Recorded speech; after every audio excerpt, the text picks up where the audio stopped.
We have an update for you on a story out of Romania, Leah, which you've been following for the past couple of days, past couple of weeks perhaps. So what have you found?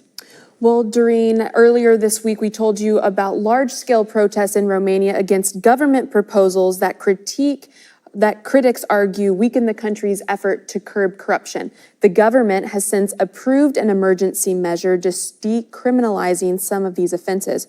It also approved a draft bill that would grant prison pardons for several offenses.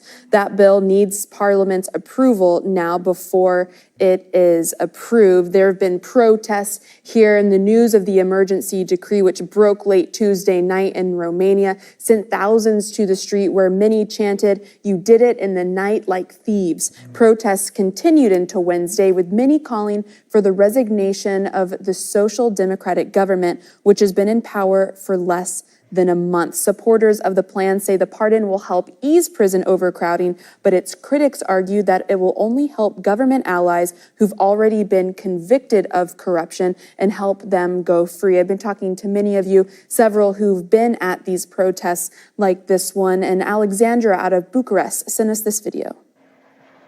The law that passed last night basically nullifies all the efforts that we've seen in the Justice Department in the last years.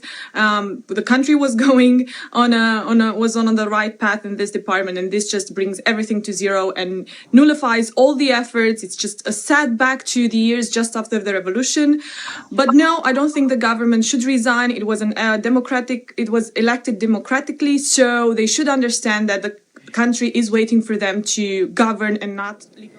The president of Romania, who's against these decrees, tweeted earlier saying that today is a day of mourning for the rule of law which has received a blow. There have been many tweets about this with the hashtag Romania. I've been talking to Adrian throughout the day. He tweeted this picture just before we went on air on NewsGrid of opposition protests against the government, asking that the government resign. Here's a video of inside the Parliament building, again, just within the hour, these signs saying shame, resign the government, and also thieves. So people are very angry here, as you can see, but this is an ongoing conversation, something that we will continue to cover and look into. If you'd like any more information on this, you can get in touch with us with the hashtag AJNewsGrid, or you can write to me directly at Leah Harding, AJE.